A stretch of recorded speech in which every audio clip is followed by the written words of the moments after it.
Muito boa noite, pessoal do YouTube. Estamos aqui hoje reunidos para mais uma live da Juruá Editora, onde nós vamos estar fazendo o pré-lançamento virtual da obra Maternidade na Prisão, análise e avaliação das relações de apego entre filhos e mães encarcerados. Eu peço agora licença a vocês para nós fazermos as apresentações também, né? Ligarmos aqui o Instagram e fazermos as devidas apresentações ao mesmo tempo. Vamos lá.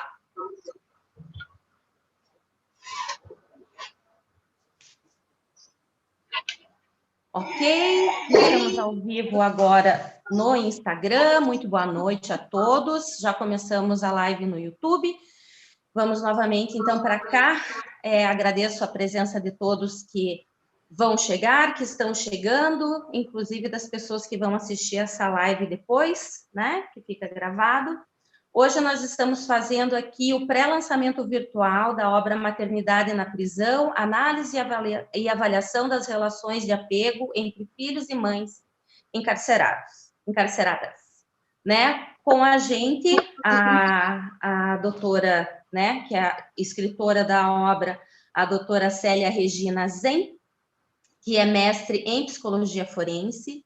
E, bem, como sempre, né, primeiro eu esqueci de fazer minha apresentação, enfim, né, acho que vocês já me conhecem, para quem está chegando, eu sou Ana Carolina de Carvalho Pacheco, sou editora de psicologia da área de saúde, né, mais especificamente, porque crescemos muito, então sou editora da área de saúde da Juruá, sou também mestre em psicologia forense, como a nossa autora,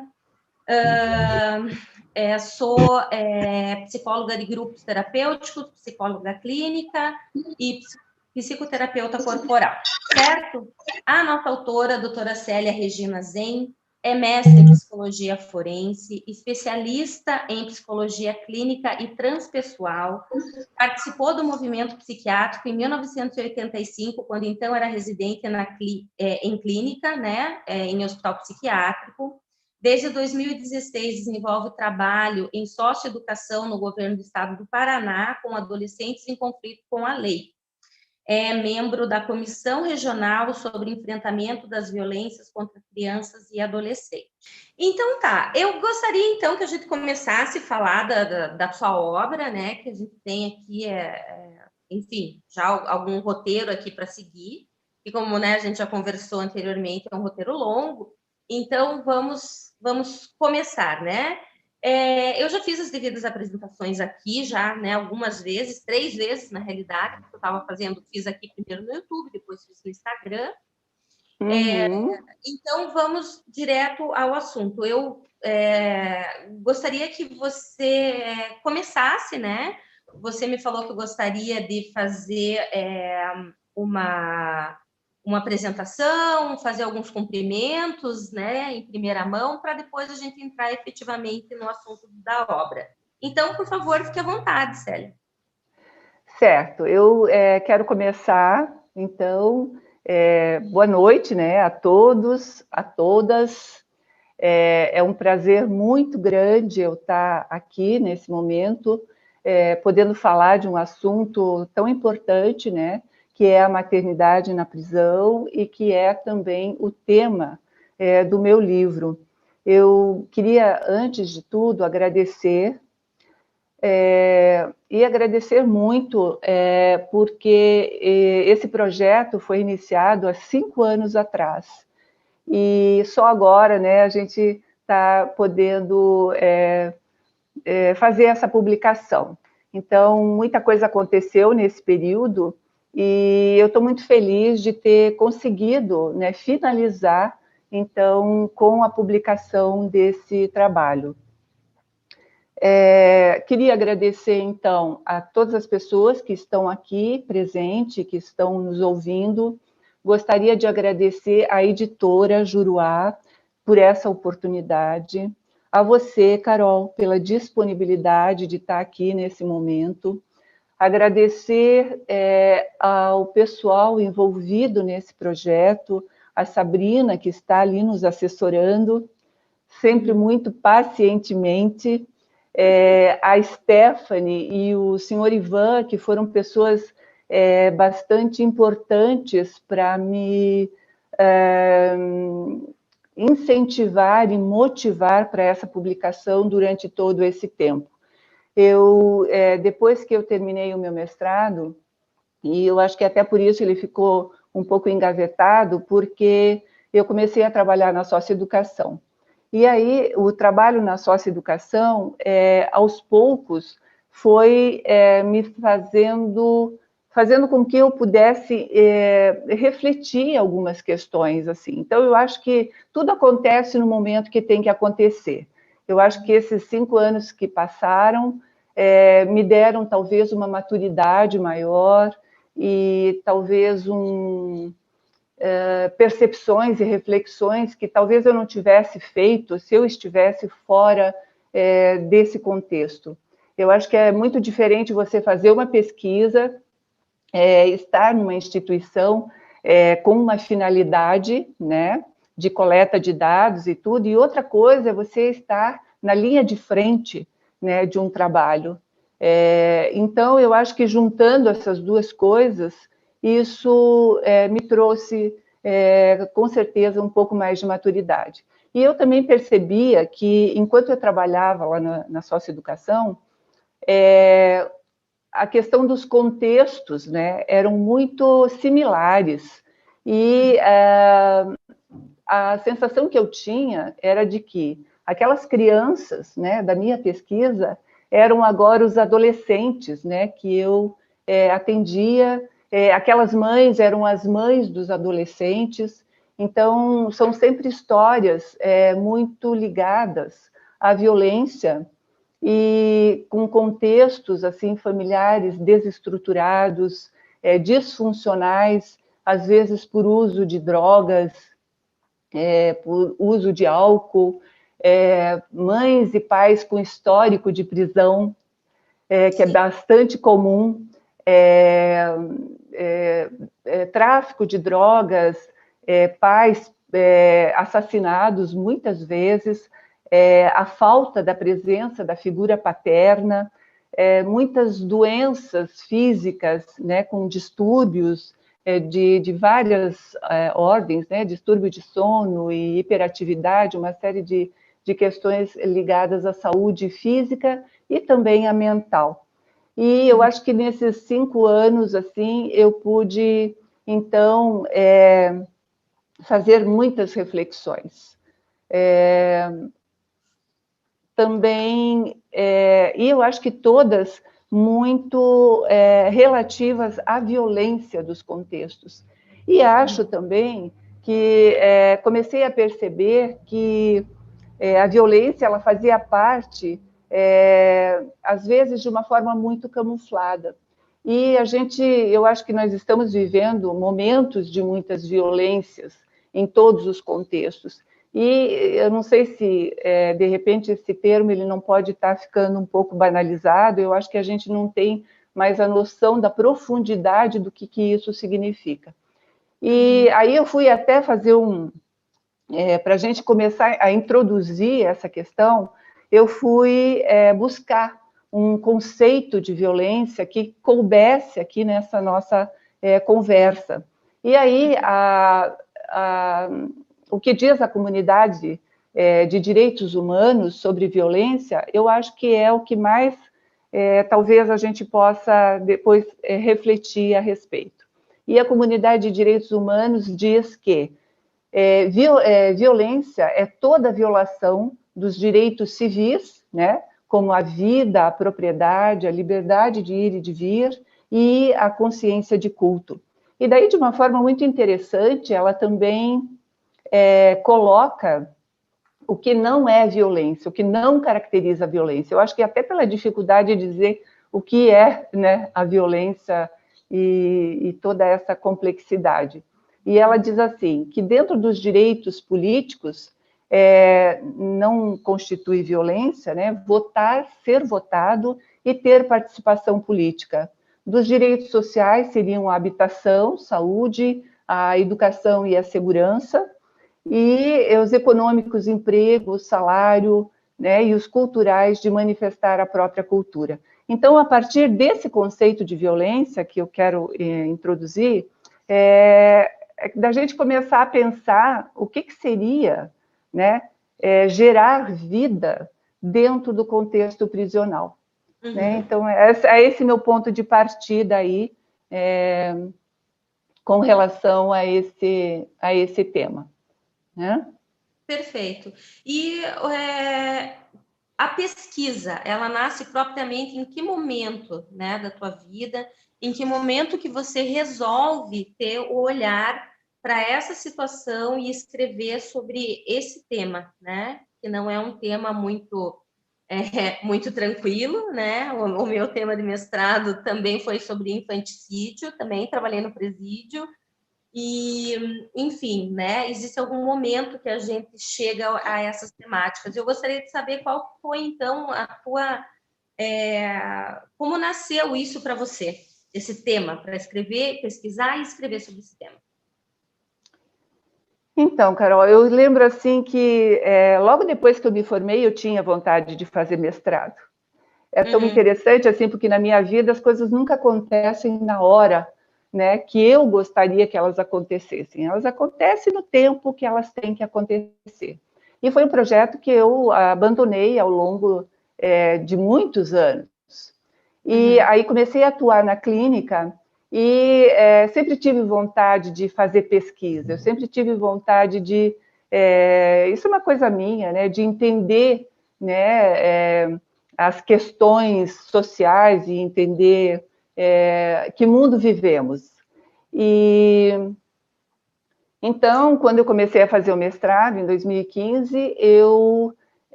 surgiu a questão da penitenciária. Eu tinha uma convicção de que eu queria trabalhar com as mães e com os bebês.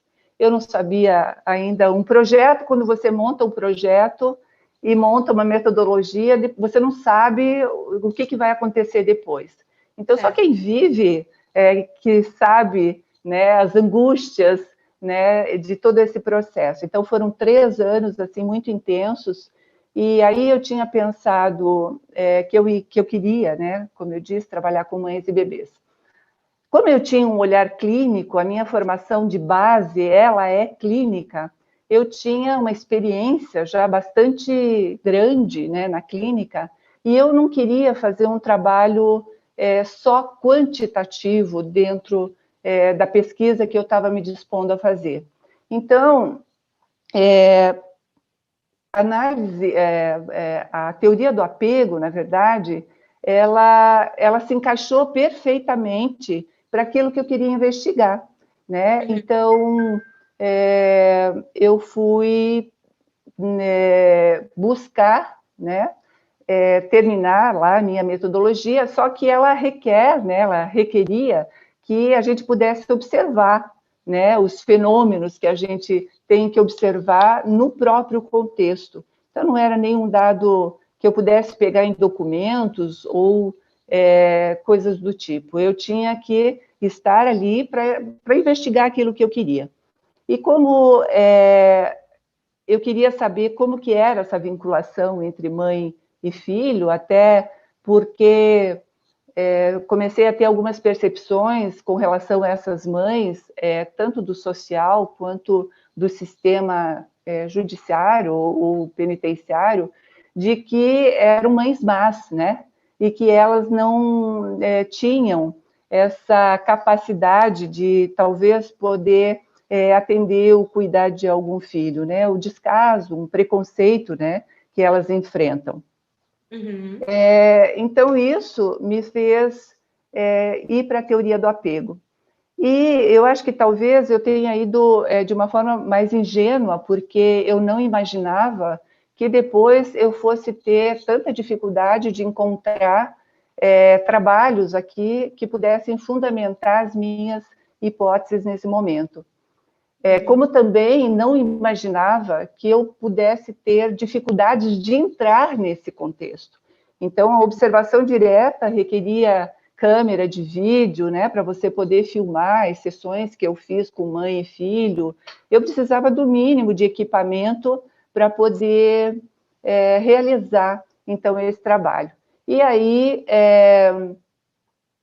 me faltou então, como eu disse, eu não imaginava que eu pudesse ter dificuldades de entrar lá. Mas, finalmente, depois, né, de autorização e tudo, eu consegui entrar com um gravador e lápis e papel, e consegui montar uma caixa de brinquedos que me ajudaram a poder fazer as observações, né? Uhum. E então, mais ou menos, foi isso, assim, o meu início, sabe? Depois aí eu fiquei também muito envolvida com a questão mais teórica, sobre a invisibilidade social e política dessas mães, né, que ninguém via e não se tinha também dados oficiais, né, a respeito dos filhos e dessas mães. E eu acho que essa falta de dados também é muito decorrente dessa dificuldade da gente ter acesso, dos pesquisadores terem acesso a essas instituições, que é lamentável, né? Porque a gente precisa disso, né? E aí, então, só para descrever aqui, né? O livro ele é composto, né, de 4 capítulos. São capítulos teóricos. O último dos capítulos é só sobre a teoria do apego, e ele tem, daí da parte final dele, tem toda a pesquisa que foi feita, exaustivamente discutida e fundamentada principalmente por pesquisas longitudinais de fora do Brasil, né? Então, foi mais ou menos esse o meu começo aí, Célia, eu né, queria nesse que tema. você ilustrasse um pouco tudo isso que você está trazendo para a gente, através de um caso, né, concreto que você possa trazer aqui para a gente, expor algumas reflexões a respeito de alguma mãe, efetivamente, que talvez tenha te marcado, que tenha sido alguma situação que você acha, né, dado aos devidos sigilos, né, obviamente, para ilustrar um pouco essa questão do que né, tem a questão teórica, como você já disse, mas eu percebo sempre que a questão prática é algo que realmente traz vida realmente dentro de uma obra para as pessoas, né? Algo que realmente mexe com elas e faz com que ela interiorize o que a teoria está falando ali, às vezes, né? De uma forma talvez um pouco mais subjetiva, dependendo do entendimento de cada um. Então, você pode trazer para a gente algum dos casos, ou um caso específico que você que ilustre isso tudo que nós estamos conversando? Com certeza. Até pensei mesmo em trazer, porque assim, a gente falar de contexto e falar da dinâmica institucional, ficar descrevendo essas coisas, eu acho que toca menos do que você, de repente, entender que isso afeta pessoas, que afeta essas mães e que afeta os bebês também e as crianças que vivem nesse contexto. Eu pensei em trazer um caso que eu acho que ele é bastante representativo, tanto da população da minha amostra, né, nessa penitenciária, como ela também é representativa, talvez, de um contexto maior, né, de um contexto do Brasil mesmo, e da nossa realidade com relação ao sistema ligado à questão da maternidade, tá? Então, assim, para iniciar, eu quero dizer que eu fiz essa pesquisa na penitenciária feminina, né, do estado do Paraná, é uma penitenciária de regime fechado, e lá as mães e os bebês que chegam, a maioria das mães gestantes, elas ficam numa ala separada das outras detentas, né? Então, vou trazer o caso de uma mãe, né? Essa mãe morava no interior do estado. Também dizer que essa penitenciária é a única do estado a ter creche, né? E então, geralmente, as gestantes, elas vêm, até as que moram no interior e até de outros estados, às vezes, elas vêm para ficar nessa instituição, até porque lá tem uma creche, tem um espaço, pelo menos físico, né, destinado às crianças, né? Então, esse caso é de uma... e que eu acho que a gente vai poder relacionar também com aquele conceito de violência que eu havia colocado aqui como introdução. Então, é uma mãe de etnia negra, né, 31 anos de idade, ela residindo, então, no interior do estado, ela perdeu o pai ainda na primeira infância, né, e após a morte do pai, a mãe passou a agredi-la, né, fisicamente e verbalmente. Então, ela dizia assim para mim, ela me xingava o tempo todo e me batia. E depois ela casou, e aí o padrasto começou a maltratá-la e batia nela frequentemente. Então, ela sofria agressões físicas frequentemente. E para fugir dessa situação, aos 12 anos, ela saiu de casa. Saiu de casa e foi morar com uma madrinha. Ela também, nessa fase, ela abandonou a escola, né? E ela fez até o 4º ano do ensino fundamental. Eu também quero dizer que eu, falando a respeito desse caso, eu vou estar me reportando a uma mãe daquela época da pesquisa. Então, as idades, essas questões todas não correspondem a uma realidade atual, né? Corresponde à realidade e também ao contexto da realidade daquela época em que eu fiz a pesquisa, né? Então, coisas com certeza se modificaram, né? Mas só para a gente poder, então, ilustrar um pouco. Então, ela foi morar com essa madrinha, ela ficou muito pouco tempo morando com a madrinha e logo encontrou um companheiro e foi morar com ele. Aos 19 anos de idade, ela teve o seu primeiro filho. Então, é uma mãe com 31 anos de idade e que já tinha 6 filhos. O último era o bebê que estava com ela na penitenciária. E ele tinha inclusive recém-completado 1 aninho de idade. O filho de 10 anos não era dela, né, não era daquele pai, né, era de um outro pai, numa época em que ela havia se separado, então, do companheiro. Quanto ao delito, o que a gente pode dizer? A gente diz, ela um dia faltou ao trabalho, porque um dos filhos não estava bem, e pediram para ela não especificou exatamente quem, mas alguém da família pediu para ela levar comida e roupas para o irmão que estava preso. E ela foi à penitenciária, né, com o filho de 12 anos, e na hora da revista, eles descobriram drogas, né, no fundo da vasilha, como ela colocou, de comida. Ela foi apreendida em flagrante, na frente do filho, né? Foi para a cadeia da cidade, a cadeia pública da cidade, para aguardar vaga para a penitenciária. Ela já estava gestante nessa época de 4 meses, nunca havia sido presa antes, e era o primeiro... e também nunca tinha feito uso de drogas.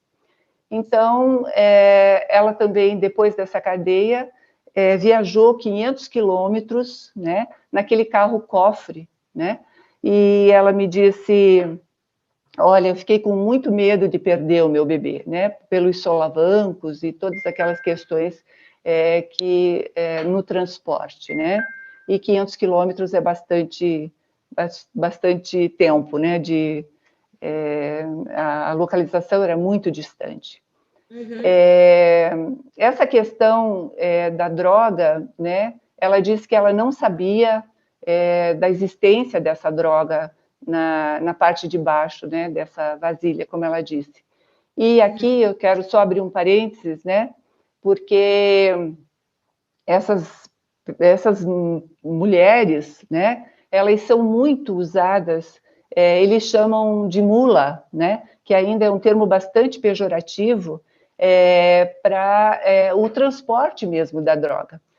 Não estou dizendo que todas não sabem, né, disso, acho que algumas fazem até para ganhar um dinheiro e tudo mais, mas também não é o caso aqui, a gente saber se era verdade ou não aquilo que ela estava falando, isso é uma questão mais do judiciário. Então, ela foi levada para essa instituição, lá ela foi para essa ala destinada às gestantes, né, que chegam, e aguardou, então, o momento do parto. Então, próximo ao parto, né, com os 9 meses, elas são levadas para o complexo médico penitenciário para aguardar o momento do nascimento do bebê, onde elas são levadas, então, a um hospital de referência. Normalmente, se criança e bebê estão bem, eles voltam logo em seguida para a penitenciária. Essa mãe, ela disse para mim, olha, o bebê era muito grande e eu tive complicações lá na hora, sofri um pouco e ele teve que nascer de cesárea. Então, muito provavelmente, ela deva ter ficado um tempo nesse complexo médico penitenciário para depois voltar para a penitenciária. A questão é sempre essa questão das vagas. Então, o estabelecimento lá, ele possuía, né, não sei também se é o caso hoje em dia, ele tinha 25 vagas para mães e bebês, para as mães, não é? E essas mães ficam com os bebês dentro das celas, elas chamam de cubículos, né? Então, esses cubículos, eles têm um tanque, né, o vaso sanitário e beliches. E acima, próximo ao teto, uma pequena ventarola por onde possa entrar aí um pouco de ar, né? As paredes também, à época da pesquisa, estavam com bolor, né? E as crianças ficam dormindo junto com essas mães em beliches, porque não tem um berço do lado que elas possam, né, colocar o neném. Elas ficam ali pelo período da amamentação, e após a amamentação, essas crianças, tem um termo que elas usam também, né, sobem creche. A questão do subir creche é que a creche da penitenciária e esse espaço destinado às crianças, ele fica localizado um pouco acima, né, dessas galerias, num terreno acima. É um espaço até bastante amplo, né, e lá tem os berços, e tem o refeitório, tem um parquinho na frente, né, onde as crianças podem ficar, e uma sala lá, né, onde tem uma televisão, e para as atividades dessas crianças, né. Esse meu caso que eu digo, né, foi desmamado esse bebê com 5 meses de idade. E o que ocorre, às vezes, e talvez até com bastante frequência, é que como é a única penitenciária do estado, faltam vagas. E ali precisa haver um rodízio dessas mães, né, porque elas voltam daí depois desse tempo da amamentação e elas são deslocadas para outras galerias, né, para ficarem junto com as outras detentas.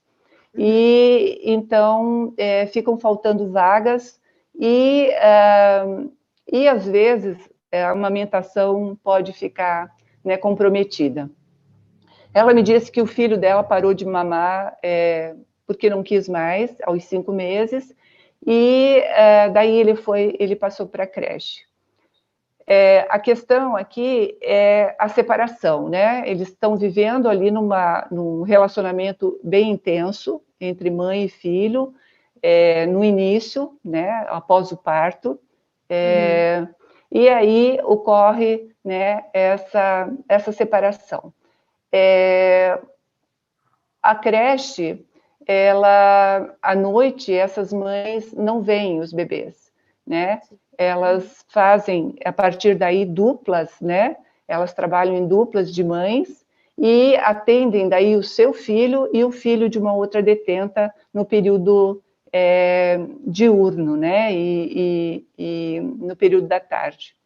E período da manhã e no período da tarde. Então, elas ficam fazendo escalas e, eventualmente, acontece de ficar, às vezes, 12 horas sem ver o filho. Então, a preocupação delas é muito assim, como é que eles passaram a noite, como é que eles estão. E, para cuidar dessas crianças, a instituição disponibilizava de uma agente penitenciária, né, que cuidava, né, de todas as crianças no período noturno e, eventualmente, uma outra agente aí com curso de enfermagem, que também ajudava aí, havendo alguma situação. O pediatra visitava a unidade a cada 15 dias, e se a criança não estivesse bem nesse período, ela é levada, então, ao hospital de referência. Aos 2 anos de idade, ela começa a sair da instituição para frequentar uma escola do município, tá? Então, eu acho que a partir... Bom, tem mais questões aqui. Ela estava em internação provisória há 1 ano e 5 meses, sem sentença também, né? Essa é uma questão mais judicial. E com relação a visitas, né? Ela tinha perdido totalmente o contato com a família, porque ela mandava cartas para esse companheiro, ele respondeu umas 2 vezes as cartas dela, e depois ela recebeu um recado que ele havia ligado para a portaria dizendo que ele tinha deixado todos os filhos com a mãe dela e tinha mudado de cidade e voltado a morar com a mãe. E então ela tinha perdido contato, né, com ele, ela tentava saber dos outros filhos, mas ela dizia assim, a minha mãe é analfabeta, eu não tenho como... Eu mando cartas, mas ela não me responde. Então, ela ficou também sem contato com a família. O irmão dela, depois ela me disse que 3 meses depois ele tinha sido solto, né? Então, isso é só para a gente pensar um pouco, né? Quando eu falei naquela questão da violência, o quanto ela está em todos os lugares. E eu não estou aqui criticando de forma alguma a questão das normas, ou do regulamento, ou de funcionários, não é por aí. Eu penso que talvez existam coisas que já vêm arraigadas, né, no sistema criminal e que qualquer movimento de tentar contextos internos, eles desequilibram muito. Então, a gente consegue perceber muito que o que domina nesses ambientes é muito medo, né? Medo de rebeliões, o medo de mutirões, de uma série de coisas que acontecem. Então, a segurança, ela sempre está muito... a rigidez, vamos dizer assim, ela está muito ligada a esse medo, que se respira medo dentro dessas instituições.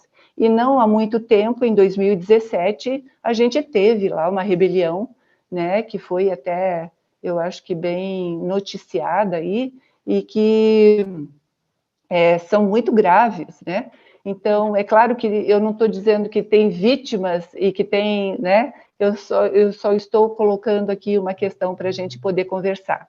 E também porque eu comecei a perceber que essa violência, ela estava em todos os lugares, né?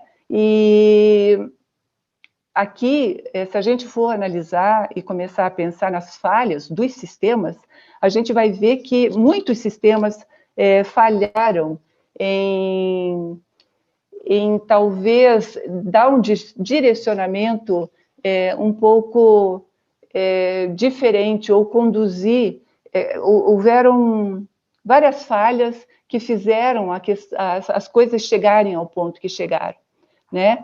Então, o sistema familiar falhou, né? Falhou em função de toda uma condição ali que existia. A gente, né, pode imaginar que se ela tinha um irmão preso, que existia ali uma cultura de crime e que o contexto dela talvez não favorecesse muito. A pessoa, talvez para essa mãe importante ali, né, que ela perdeu, a desequilibrou e ela teve recursos, né, para poder atender essa filha de uma forma diferente. Então, a negligência, a rejeição, né, essa madrinha também talvez não tenha conseguido, né, também dar um direcionamento diferente para essa pessoa, né? Uhum. Aí a gente pensa na escola, né? Ela parou de estudar com 12 anos de idade. Aí eu fico me perguntando, mas o que acontece, né? Porque se ela era agredida muitas vezes, será que ela não deu indícios nessa escola que tinha lá algum problema, né, familiar que precisava, né, talvez a intervenção de alguém ou alguma ajuda? A evasão escolar, né? Não houve nenhum resgate disso. Eu até entendo, porque às vezes a gente tem municípios aqui no Paraná que nem CREAS tem, né? E que não tem essa assistência básica, né, para poder prestar esse auxílio. Mas, né, aqui a gente pode pensar que o Conselho Tutelar existe para isso, que o CREAS, o CRAS, né, que existem essas instituições que poderiam, nesse momento, intervir e também, quem sabe, de uma maneira, tentar, né, nessa idade, poder conter aí algo que, né, veja depois aí o que aconteceu, né? Ela teve 6 filhos num período aí de, vamos dizer, de menos de 10 anos, não sei exatamente o intervalo que deu dos 19, né, ao 31. E então, assim, depois que ela teve o primeiro filho, ela viveu. Oi? Eu vou ter que te Ela interromper um esteve pouquinho, envolvida. pelo seguinte. Nós temos aqui mais 5 minutos, podemos nos estender um pouquinho, porque estamos no YouTube, né, no Instagram, podemos nos estender um pouco. Então, eu peço para as pessoas colocarem as perguntas que tenham a fazer, né, e que a gente vá já se encaminhando para, né, nós estamos, vamos fechar já quase uma hora aí de live, então vamos indo para, né, tem vários temas aqui que eu sei que a gente gostaria de ter abordado, e que vamos ter que passar mais rapidamente por cima deles. Então, só gostaria de lembrar o tempo mesmo, e especialmente pedir para que as pessoas façam as suas perguntas nesse momento, que a gente possa ir enriquecendo tudo que já foi dito, quais são as dúvidas que vocês têm, dentro desse contexto, dentro desse roteiro que a Célia tem aqui, que ela gostaria de falar, né? Mas só para que às vezes a gente começa a falar e se empolga um pouco. Então, lembrando que efetivamente de live nós temos 4 minutos, por sorte nós estamos no Instagram, podemos nos estender um pouquinho mais, mas temos que ir trazendo aqui o que você acha que seja mais importante pontuar dentro disso daqui que foi combinado anteriormente. Tá, então, só para concluir essa questão, né, depois há várias falhas aí no sistema penitenciário, né, então, apreensão na frente de policiais, né, na frente do filho, né, transporte em carro-cofre, instalações completamente inadequadas, a gente tem também essas regras e normas, né, muito difíceis, né, e que não favoreceram essa vinculação dessa criança, né, com sua mãe, né, podendo criar, inclusive, outras dificuldades. O sistema judicial, né, ela já estava 1 ano e 5 meses, né, sem nenhuma sentença, então a gente sabe das dificuldades todas do sistema também judiciário, né, faltam defensores e uma série de questões aí. Então, com relação ao caso, é isso, já que você está acelerando aí, então, seria mais ou menos isso. Perfeito. Um Tá? aspecto que eu acho muito interessante, que aborda teu livro, é sobre a penitenciária de Vespasiano e a Madre Teresa de Calcutá. Você gostaria de falar um pouquinho disso daí para nós aqui?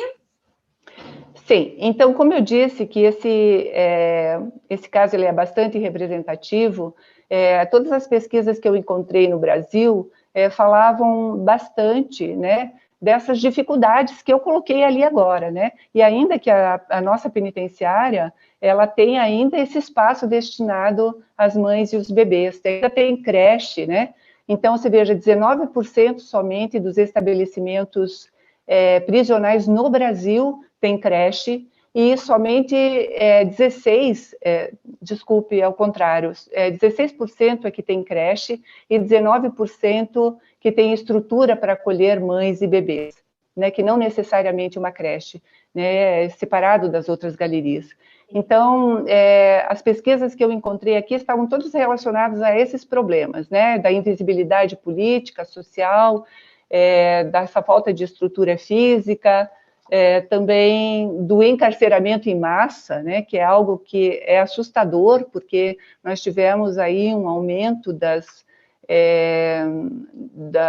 do sistema das mulheres, né, no sistema, em 513% nos últimos 10 anos, e aqui no Paraná 650% de aumento dessa população carcerária. Eu acho que muito em função daquela lei antidrogas aí de 2016, né, que enrijeceu essa questão com a questão do tráfico, né? E danos sociais, às vezes o judiciário também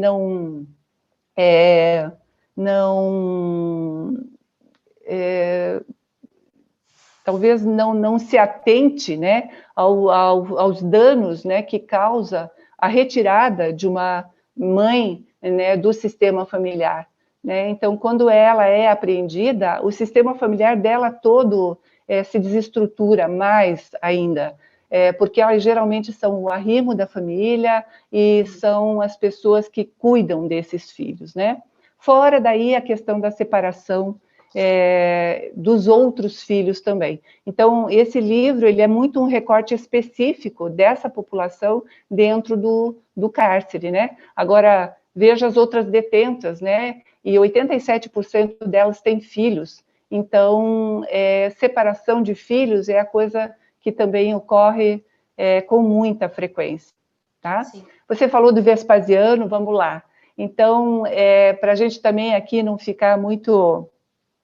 Tem que ser positivista e tem que pensar que existem muitas coisas que podem ser feitas, né? A gente tem, então, em Minas Gerais, um centro de referência da gestante privada de liberdade, né? E esse centro, ele recebe todas as mães e as gestantes, né, grávidas do estado, e lá não tem celas, existe um berçário do lado das camas das mães, as mães ficam em tempo integral cuidando desses filhos até 1 ano de idade. E a equipe multidisciplinar, ela é composta por psicólogo, assistente social, as agentes, todas mulheres, elas têm curso de enfermagem, só que é uma proposta realmente diferenciada. E alguns dias atrás, andei conversando com a assistente social dessa instituição, e ela me dizia que com a questão daquela determinação do STF, né, de liberação das mães para cumprir pena em domicílio, esvaziou um pouco, né, ainda bem, os sistemas, mas veja, a questão da invisibilidade. As mulheres no sistema carcerário são 5%, elas são 5% do total, né, da população carcerária. E esse projeto, ele existe desde 2009. E aí, no final do ano passado, o governo do estado queria fechar a instituição, deslocar essas mães para um outro sistema, para ocupar esse espaço de uma outra forma. Então, eu fiquei, assim, pensando, e até conversei com ela, eu falei, puxa, mas são quase 11 anos de um trabalho e de um projeto que pode ser jogado fora, né? No sentido, assim, de repente, as outras instituições pegarem isso como uma referência, como um modelo, de repente ele está podendo, às vezes, até ser extinto, não é? E então é um projeto bem legal e eu espero um dia ainda poder conhecer pessoalmente. Tem a unidade materno-infantil, como você colocou, lá no Rio de Janeiro, que é da Madre Teresa de Calcutá. Agora o Conselho Nacional de Justiça esteve lá, agora em 2020, e eles têm um juiz, né, que é da Vara da Infância e da Adolescência, para atender só os casos das crianças. E isso é um diferencial bastante importante, né? A gente tem também algumas penitenciárias, né, com uma proposta um pouco melhor. Tem no Espírito Santo a penitenciária feminina de Cariacina, um outro presídio feminino em Santa Luzia, no Alagoas, e em Recife também, né, a colônia penal feminina do Recife. E também tive um contato bem recente, assim, um conhecimento, na verdade, de que tem uma ONG também que eles chamam de Prison Smart Brasil. Ela é ligada a uma ONG, ela é uma ONG internacional e ela direcionada, né, conduzida por um líder humanitário indiano. Ele teve, inclusive, aqui em 2016, e uma coisa sensacional, assim, porque ele pediu autorização, provavelmente, aí para o governo, né, do estado, e para poder entrar dentro desses estabelecimentos, levando lá propostas, né, de controle de respiração, né, de diminuição do estresse, de meditação e de yoga. Veja que coisa sensacional. Então, eu tenho na minha formação a psicologia transpessoal, e teve um momento da minha vida que eu disse assim, meu Deus, né, eu acho que você está pirando, Célia, porque né, você faz uma pós em psicologia transpessoal e depois você vai para um sistema carcerário, né? E hoje, para mim, tudo faz muito sentido, né? Porque o ser humano ele é muito único. E ele chama Sri Sri Ravi Shankar. E ele diz assim, né? Quando a gente está doente, a gente vai para um hospital e a gente recebe remédio nesse hospital. Quando a pessoa está doente do comportamento, eles mandam para a prisão, né? E lá eles esquecem de dar o remédio. Então, eu acho que a gente vive muito essa situação no sistema carcerário. Se pensa, às vezes, muito, né, em investimentos faraônicos, né, às vezes, com construção aí, de estabelecimentos, e que, às vezes, oneram muito os cofres públicos, quando, na verdade, é lá dentro que as coisas precisam acontecer. E é no trabalho, né, com essa população. E até tem vídeo aí para quem tiver interesse em dar essa pesquisada. Então, tem coisas boas acontecendo. Eu não quero aqui passar uma ideia de que tudo está perdido, até porque não é meu perfil. Eu sempre procurei pensar no que a gente tem para fazer, e não no quanto, né, está sendo feito de errado. Né? Apesar de ver todas essas questões aí muito difíceis e que vão demandar aí talvez muitos anos, né, para que essas coisas possam melhorar dentro desse contexto. Mas eu acho que tem caminhos, eu acho que tem possibilidades, né, de a gente tentar amenizar um pouco o sofrimento de todas as pessoas envolvidas. E eu não falo só dos que frequentam, dos criminosos e das pessoas que são detidas. Eu falo das pessoas que trabalham no sistema mesmo, né? Então, eles também têm uma proposta de auxiliar os agentes penitenciários, ensinando técnicas aí do yoga e da meditação. Então, muito, muito legal essas questões aí. Perfeito. Não sei se te respondi. Uhum. Oi? Eu não sei se te respondi, mas eu acho que é por aí. Ah, sim. Sim, sim, com certeza. Você começou falando já a respeito da teoria do apego, e também isso seria o nosso tópico, né? Seria um dos nossos tópicos antes do nosso fechamento. Você gostaria de acrescentar alguma coisa mais específica a respeito disso, que você acha que é importante para o nosso público te ouvir? Sim, até porque tudo isso que eu disse, né, se a pessoa for ali no Google, ela vai encontrar muitas coisas a respeito disso. Vamos dizer assim, que o que personaliza muito esse trabalho é justamente a questão do apego dentro do contexto carcerário, o estudo do apego entre mães e filhos dentro do contexto carcerário. Eu, graças a Deus, consegui, então, fundamentar com trabalhos que estão sendo desenvolvidos fora do Brasil.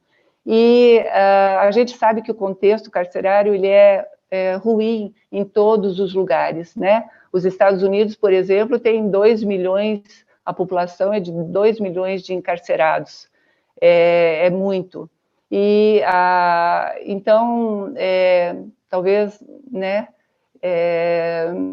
tem as mesmas dificuldades, só que as pesquisas lá funcionam e são feitas de uma forma são pesquisas longitudinais, né, que as pessoas fazem dentro de um mesmo tema e fazem um acompanhamento durante 10, 15, 20 anos até. Então, a teoria do apego lá é muito usada para trabalhos com mães e filhos. E veja que quando eu montei a metodologia lá, eu nem imaginava, né, que isso pudesse ser usado dentro de penitenciária. Né? Como eu falei, eu era muito ingênua mesmo com relação a isso. E daí, quando eu vi que lá fora se faz muito isso, eu disse, pô, eu estou realmente no caminho certo. E a gente tem, então, por exemplo, nos Estados Unidos, trabalhos que tem 2 correntes de pesquisas lá bastante importantes. São 2 correntes, né? Uma que trabalha em projetos com crianças dentro dos estabelecimentos prisionais, e uma outra corrente de pesquisa que fala muito das consequências da separação dos filhos das mães, né? E, então, assim, eles nos Estados Unidos chamam de Program Nursery, e na Inglaterra eles chamam esses programas de New Beginnings. Em 8 estados é desenvolvido esses trabalhos, né, nos Estados Unidos, e na Inglaterra são 7 penitenciárias que já funcionam também com com essa proposta. Se a gente for ver, daí isso o livro vai mostrar também, a penitenciária de Nova York, a Bedford Hills, ela tem programas para mães e bebês desde 1901, e na Inglaterra desde 1800. Então, você veja como é muito diferente, né? O tempo que se trabalha essa situação dentro dos cárceres. E o objetivo desses programas é sempre de dar apoio, né, às mães e os filhos, e de negar muito o impacto negativo do encarceramento. Então, a gente sabe que a situação está ruim e ela pode ficar pior com o encarceramento. Então, a depressão, né, uma coisa que que acontece muito, né, após encarceramento, problemas de saúde e tudo mais. E aí, no acompanhamento desses programas, eles chegaram à conclusão de que os resultados, eles comprovam, né, uma diminuição da má conduta da mãe, né, uma melhora da saúde mental dela e do bem-estar dessa criança, uma reincidência que fica entre 13% e 16%, esse é um dado muito relevante, que a elevação do nível de apego dessas crianças diminui, inclusive, o risco ecológico, né, que é o risco do contexto ali para essa criança, né, até que ponto pode ser prejudicial, e a redução do encaminhamento, então, para abrigos. Com essa questão da reincidência, eu só quero tentar aqui fazer um paralelo, porque eu vi que em 2020, vi também uma pesquisa do Conselho Nacional de Justiça, que fez um estudo exploratório aqui no Brasil a respeito de reincidências, comparando o sistema socioeducativo com o sistema penitenciário. Uhum. E a gente sabe que os dados, quando eu falo que lá os dados são fidedignos, porque são pesquisas de muitos anos. E aqui a gente tem, por exemplo, penitenciárias que, ao menos, não mandavam esses dados para serem computados e para entrar nessa pesquisa. Então, tiveram vários estados que estavam fora. Então, até o Conselho reconhece que é uma pesquisa exploratória, mas só para dar uma certa dimensão aqui e uma diferença para fazer esse comparativo, né? Então, no sistema socioeducativo, a reincidência ficou em 23%, 23,9%. E no sistema penitenciário ficou em torno de 42,3%. Não sei se eu estou me lembrando bem desse percentual, mas eu acho que esse dado já é muito importante, porque, e eles até comentam, né, que quanto antes você vai podendo identificar prejuízos aí, né, no desenvolvimento da pessoa, ou quanto antes você puder atacar, né, esses problemas com intervenções e com trabalhos, mais a gente está evitando, né, que a situação chegue num ponto que não tenha mais muita solução.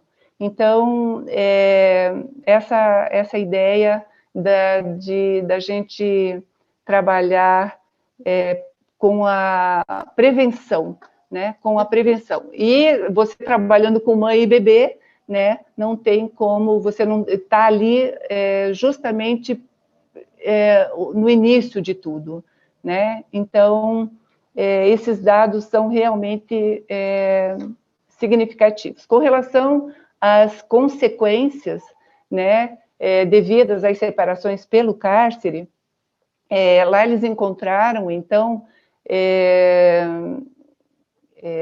achados, né, que dizem que os prejuízos eles vão ser diferentes dependendo do desenvolvimento, da idade, né, que a criança está no momento do encarceramento. E que a gente sabe também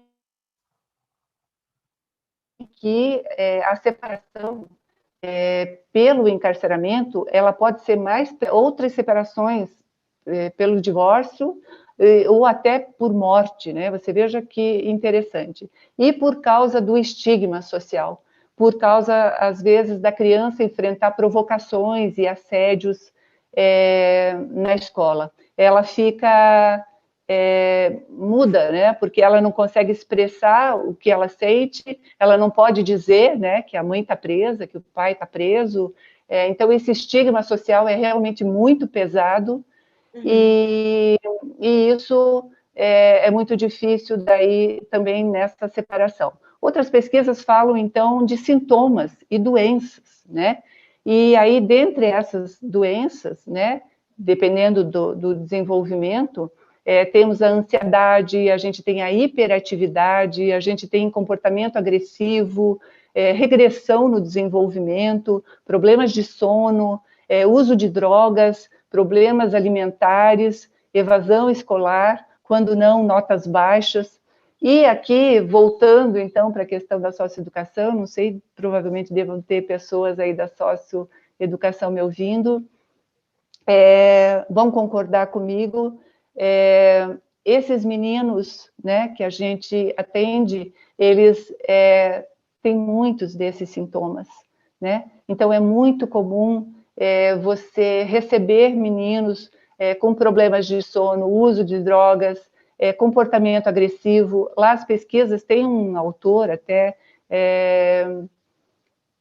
que fez trabalhos de pesquisa assim, muito intensos com relação ao comportamento antissocial. E ele diz que a chance da criança desenvolver comportamentos mais agressivos e antissociais chega a ser até 3 vezes mais, né? Quando tem esse contexto, né, de separação. E um outro dado também que eu achei bem relevante com a questão do apego, dessas pesquisas de apego, é que elas dizem que as mães encarceradas fizeram lá uma pesquisa de representação de apego. Então, o que essas mães já têm na história delas, né, relativas às suas mães, sobre o apego materno. Se der, eu vou falar um pouquinho sobre os padrões, para as pessoas poderem me entender, porque senão eu acho que eu estou falando meio grego aqui, para quem não entende muito da teoria. Mas eles dizem que as mães encarceradas apresentaram 35%, né, de apego seguro, e que as mães do mesmo nível socioeconômico e cultural, só não criminosas, né, apresentaram 30%, e que as mães de baixo risco, 56%. Então, eu acho que são dados que você veja que a população carcerária é a mesma daquela do contexto da onde ela veio, né? As relações de apego, né, são as mesmas, e também não muito diferentes da que a gente encontra na população em geral. Então, o apego, ele é lindo, né, porque ele tem até estudos longitudinais aí, que vêm da infância até a idade adulta. É o que norteia a vida da pessoa, são as relações dela.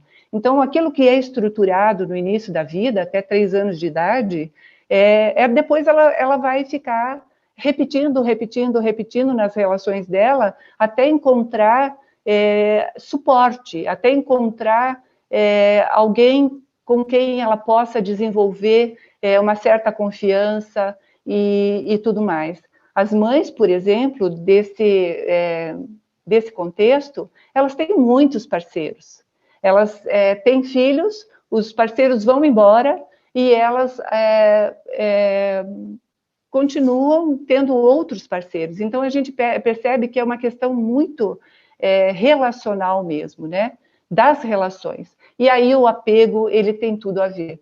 Então, falando um pouquinho da teoria, porque para não ficar uma coisa muito vaga, né? Para quem não tem muito familiaridade com isso, eu sei que tem bastante pessoas do direito também me ouvindo, e essa teoria nasceu com John Bowlby, lá pelos anos de 1935, ele teve uma história pessoal que eu acho que o levou para essa investigação. Ele foi criado por uma babá até 4 anos de idade, e ela depois foi embora, né? Ele perdeu essa babá, e ele foi colocado num orfanato. Então, eu acho que ficou com algumas questões aí que ele talvez não tenha resolvido, e ele transformou isso, né? Isso que eu acho lindo, né? A pessoa ter os traumas, porque todos temos, mas de usar isso de uma forma a poder contribuir, né? O Viktor Frankl também fez isso, né? O pai lá da psicologia existencial, ele passou por 4 holocaustos, né? Mas ele tinha aquele objetivo de que quando ele saísse de lá, ele ia publicar tudo aquilo e foi uma pessoa bastante importante também para a psicologia. Então, isso é muito legal. E depois daí, recém-formado, ele foi fazer um estudo com 44 adolescentes delinquentes também, e já naquela época ele dizia, olha, o contexto é muito importante, né? Não, tem que ser considerado. E hoje a gente vê, eu trabalhando nessa área, como às vezes o judiciário, ele vai muito pelo crime, né? Ele vai para a questão legal e, às vezes, a história de vida, essas coisas todas não são muito levadas em consideração. Ele também depois foi contratado pela ONU para fazer um trabalho de pesquisa relativas à separação de mãe e filho decorrentes da Segunda Guerra Mundial, né? E as mães tiveram que sair para ajudar as vítimas da guerra, e esses filhos ficaram meio que, né, perdidos, né? E porque também elas precisavam sair, né, com a recessão e tudo mais, tinham que sair para a questão do trabalho, né, trabalhar nas indústrias e tudo mais. E aí ele fez um livro bastante bonito também, que as pessoas podem também estar acessando. Eu, na verdade, estou aqui mais para instigar esse despertar, né, para pesquisas mesmo, que eu acho que a gente precisa muito disso. Falar um pouquinho do apego, ele é inato, né? É instintivo e é algo que vem com o ser humano. E ele vem como um instinto de sobrevivência. Você precisa viver. E para você viver, você precisa ter alguém, né? A princípio é a mãe, né? Porque ela é a primeira pessoa, mas não necessária a mãe. Então eu quero que vocês também entendam que quando eu falo de mãe, eu falo da pessoa que é a cuidadora principal dessa criança, né? E ele precisa fazer essa conexão. E aí a pesquisa mostra também que a responsividade e a sensibilidade da mãe para poder se conectar com essa necessidade e entender, decodificar o que aquela criança está precisando, né, ou está demandando, também algo que ela precisa desenvolver. Então, quando falam que cuidar de filhos, aquela questão do instinto materno, né, eu acho isso terrível, né, porque é claro que as criancinhas pequenininhas, elas começam já com a bonequinha, né, já vão aprendendo, mas e nos contextos que não tem isso, né, percebe? Então, quando falta esse repertório, né, a gente precisa introduzi-lo, independente da idade, né, que essa pessoa esteja. Então, a maternidade, ela pode ser aprendida, sim. As funções importantes que uma mãe precisa desenvolver com relação ao filho. E uma delas é a sensibilidade. E aí, falando de novo da psicologia transpessoal, hoje tudo faz muito sentido para mim, eu talvez esteja falando aqui coisas que, né, as pessoas talvez nunca tenham pensado, mas quando a gente fala muito do estado de presença, né, hoje se fala muito que a pessoa precisa estar no agora, precisa estar no presente, e é isso que eu estou falando, né, que quando você está junto com uma criança, esteja com ela, né, ouça ela, né, de alguma maneira, naquilo que ela está querendo transmitir. E para um bebê, ele faz isso.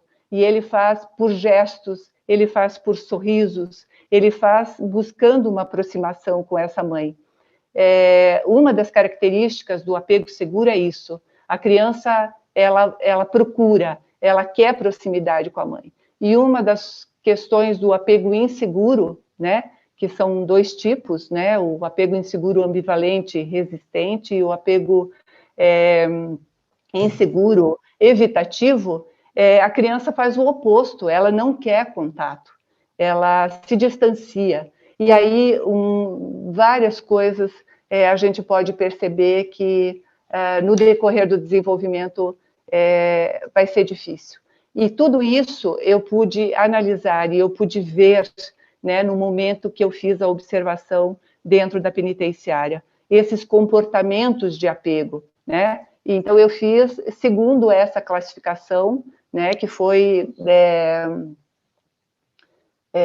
introduzida na teoria depois por Mary Ainsworth, né, que ela fez um trabalho em Uganda, na África, e ela trouxe, então, essa contribuição bastante importante, porque a gente pode observar isso, né? Isso só que, assim, vai para decodificar essa situação, por isso que eu falei da clínica no início, né? Você tem que ter um olhar especialista, né, para poder identificar essas questões. E eu estava falando, então, me perdi aqui. Mas, então, essa conexão é importante. Também, daí, no final, eu acho que isso também é um dado bastante importante, já que a gente fala de políticas públicas, porque foi introduzido depois, mais tarde, por Mary May, um 5º tipo de apego, e esse apego ela chamou de desorganizado. Então, a criança tem comportamentos também que são identificáveis e que mostram, né, esse tipo de apego. E ele acontece, 75% eu vi na pesquisa que foi feita num estabelecimento lá fora também, que as crianças em instituição tinham esse tipo de apego. E ele é muito ligado às instituições, e é uma questão estrutural, eles chamam devido, né, a essa questão que envolve essas instituições. Então, é rodízio de funcionários, a inafetividade, né, às vezes no contato, né, com a criança, porque a pessoa está ali, às vezes, a trabalho e ela, às vezes, não tem essa disponibilidade. Então, isso acontece muito dentro das instituições, que a criança não consegue focar, né, numa pessoa, ela não consegue receber, né, daquela pessoa aquilo que ela necessita. E também as questões dos maus tratos, né? Então, elas identificaram muito por exemplo, a pessoa que deveria estar protegendo é a mesma que abusa, né? Então, isso desorganiza, né, o mental dessa criança e o emocional dela. Então, ela fica entre a proximidade e a fuga, né? Ela não consegue estabelecer exatamente que tipo de relação é aquela. A pessoa está aqui para me cuidar ou para me judiar, né? Então, eu acho importante também o conhecimento disso. Célia, eu agradeço muito, realmente, todos os esclarecimentos que você traz para a gente aí a respeito do livro.